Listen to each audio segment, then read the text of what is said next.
या नमस्कार, बसा. हा दिव्यांग आहे का? हो सर. बर, तुम्ही कोण आहे त्यांच्या? मी आहे. आई आहे. बर.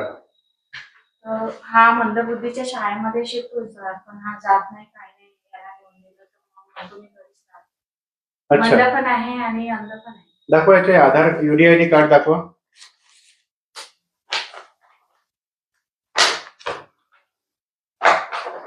आता पण ते UDID कार्ड काही युजच नाही केलं सर. बर बर. अनिकेत धकाते. हा. आणि हा याचं सर्टिफिकेट.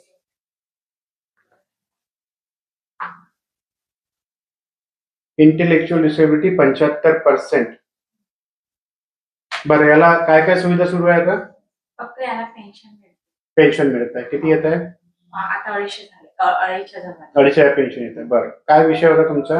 माझा विषय हे आहे की हा मला एकच मुलगा आहे, 2 मुली आहे. त्यांचं लग्न झाले, हाच मोठा आहे. तर मी आई आहे, बाप आहे, तर त्याला वन साइड पॅरालिसिस आहे. तर आता माझं पण आत्ताच ऑपरेशन झालं, 15 दिवस झाले.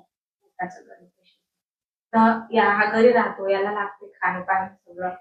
मला काही म्हणजे रोजगार म्हणून आता काम नाही करू शकत सर. आणि ते नाही का तुमचं ते बिझनेसचं अनुदान मिळते, त्याचं म्हणजे मी काही बिझनेस केला याला घेऊन, तर काही तेच मी तुमच्या याच्यामध्ये बघितलं ऑनलाईनवर. त्याच्या मला सुचलं की नाही बा मी थोडंसं बिझनेस करू शकते याच्या याच्याने, मला रोजगार मिळेल, त्यातली रोटी कशी खाऊ शकते. कोण कोण आहे तुमच्या घरी? इकडे नाही ना? आता तर फक्त मी आणि हा आणि याचे पप्पा चौकीदारीमध्ये जातात. चौकीदारीमध्ये? हो. तुम्ही तुमचं राहणं कुठे आहे? माझं राहणं इकडे जागनाथ बुधवारी मी का तांडापेठला राहते. तांडापेठला राहता का? इकडे ते तांडापेठला आपले कोण आहे नगरचे? नगरसेवक आता चुनून आले ते गिरधारी नेमजे. गिरधारी नेमजे त्यांची वाईफ नाही का, रेखाताई नेमजे. आणि ते भास्कर पराते वगैरे पहिलेच आहे ते आधीचे. ओळखता का तुम्ही त्यांना? हो हो, भास्कर परातेला ओळखते, जवळचेच आहे. त्यांना सांगितलं होतं मग भास्कर बोलला नाही, त्यांच्यासोबत कधीच बोलणं नाही झालं. का बरं? म्हटलं आता ते काम करते. वय किती यायचं? त्याचे वय 30 झालंय कम्प्लीट. त्याच्या 95च्या आहे, 96च्या. होतं नाही.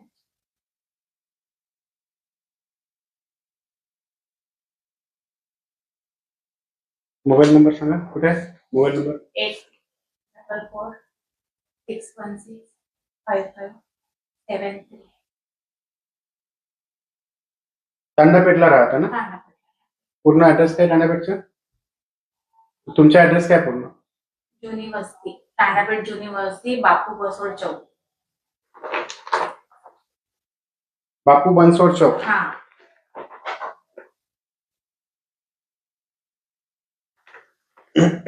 बरं.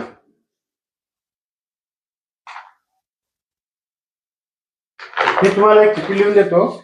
आता तुम्ही नागपूर महानगरपालिकेतर्फे जे दिव्यांग व्यक्ती आहे त्यांच्याकरिता अनुदानची योजना आहे. त्याच्याकरिता वयाची लिमिट आहे 45 वर्ष. 45 वर्षापर्यंत ते अनुदान दिले जाते. आता याचं वय 30 आहे, म्हणजे याला ते आपण अप्लिकेबल करू शकतो. ते अनुदान जे आहे ते 1 लाख रुपयाचे आहे, ज्यामध्ये 5,000 रुपये GST मायनस होऊन 95,000 रुपये तुम्हाला मिळतात. पण त्याच्याकरता तुम्हाला जो काही रोजगार करायचा आहे त्याचे नॉमिनी म्हणून तो रोजगार तुम्हाला करावा लागेल. आता तो रोजगार काही पण राहू शकतो.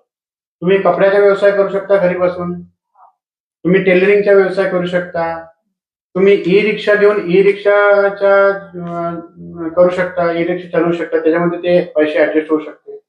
असे बरेचसे व्यवसाय तुम्ही करू शकता. याच्याकरता तुम्हाला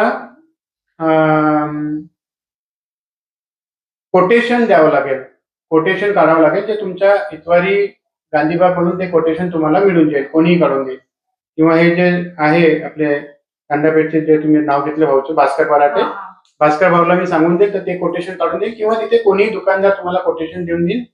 कोटेशनची जी काही रक्कम आहे ते तुमच्याकडून ते घेतात, प्रत्येक त्यांना GST लागते त्यामुळे. तर तुम्ही हे आपण अनुदान याचं करू शकतो. मी चिठ्ठी लिहून देतो, तिथे जायचं आणि तिथे तिथे फॉर्म वगैरे राहील तो भरून घ्यायचा, त्यांच्या ज्या रिक्वायरमेंट आहे त्या फुलफिल करायच्या आणि ते काम तुमचं होऊन जाईल. ते जायचं कुठे? हा, मी सांगतो तुम्हाला. हे जायचं आहे तुम्हाला NMC कार्यालय, सिव्हिल लाईन्स, 4था माळा. ठीक आहे. आणि तिथे भेटायचं आहे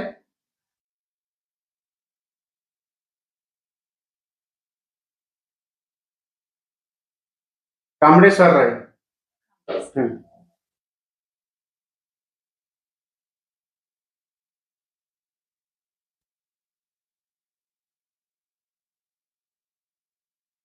त्यांना भेटल्यानंतर म्हणजे ते हे काम करून देईल का माझं? हा, ही योजनाच आहे, ही योजनाच आहे, त्यामुळे हे काम तुमचं होऊन जाईल. आणि राशन कार्ड आहे, हो. राशन कार्ड आहे, हो. Aadhaar card, UDID card, electric bill, tax पावती, फोटोग्राफ. टॅक्स पावती पण पाहिजे का? हा, टॅक्स पावती लागेल घराची.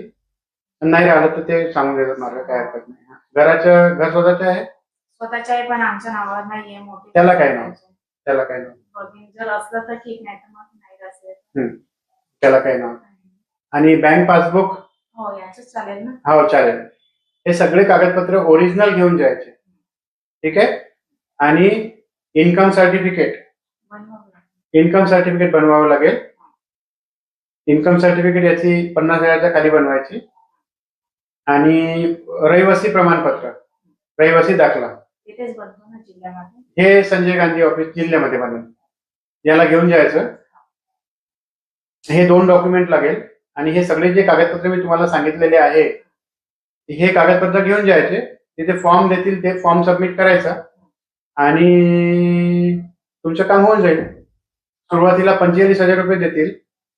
त्या 45,000मध्ये तुम्हाला व्यवसाय इस्टॅब्लिश करावा लागेल, म्हणजे व्यवसाय टाकावा लागेल. व्यवसाय टाकल्यानंतर एक 4 ते 6 महिन्यानंतर तुम्हाला दुसरी किस्त येईल 50,000ची. असे एकूण तुम्हाला 95,000 मिळतील. पहिली किस्त किती दिवसापर्यंत? पहिली किस्त तुमचं हे अप्रूव्ह झालं की ती किस्त तुम्हाला महिन्याभरात ती किस्त येऊन जाईल. पहिली किस्त तुम्हाला महिन्याभरात येईल, पण केस अप्रूव्ह झाल्यानंतर. नाही, हे वालाच लावा लागेल का? त्याचं सर्टिफिकेट? हो, हँडिकॅप सर्टिफिकेट आहे ना याची? हीच आहे ना?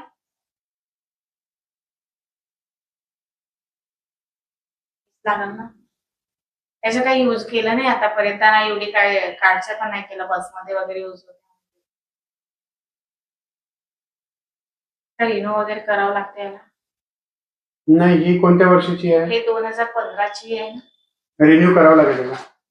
तर हे याच्यामध्ये रिन्यू वाली चालेल का? पहिले रिन्यू करून आणावं लागेल का? हे रिन्यू करून घ्या. तुम्ही अगोदर मेडिकलला जा. कुठे? मेडिकल हॉस्पिटलला जा. Ward number 94. त्यांना हे दाखवा.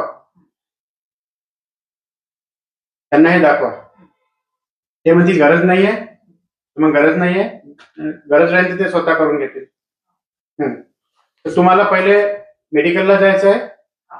मेडिकलचं काम झाल्यानंतर मग हे चिठ्ठी लिहून दिलेली आहे, चिठ्ठी त्यांना दाखवायची आहे. इथं लिहिलेलं आहे NMC सिव्हिल लाईन, 4था माळा.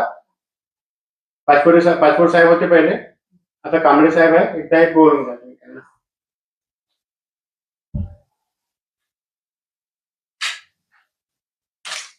हे चालते का सर आता बसमध्ये वगैरे यूज केलं? हो, चालते. अजून केलं नाहीये? नाही, चालते. 2022च्या आहे ते. हो, चालते. एखाद्या कंडक्टरनी म्हटलं चालत नाही, त्या नंबर घ्यायचा, माझ्यासोबत बोलणं करून द्यायचं. बसचा कंडक्टर असेल, कधी कधी नाटक करतात, त्यांच्याकडे मशीन राहत नाही, स्कॅन होत नाही, तर ते दिव्यांग दिसूनही ते त्यांना अवॉइड करतात. तर हे करायचंय.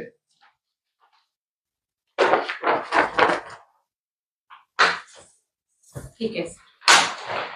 मी त्याच्यासाठी आली होती की बा ह्या मुलाचं कसं काय करायचं, याच्याने मी थोडस करू शकते. हो,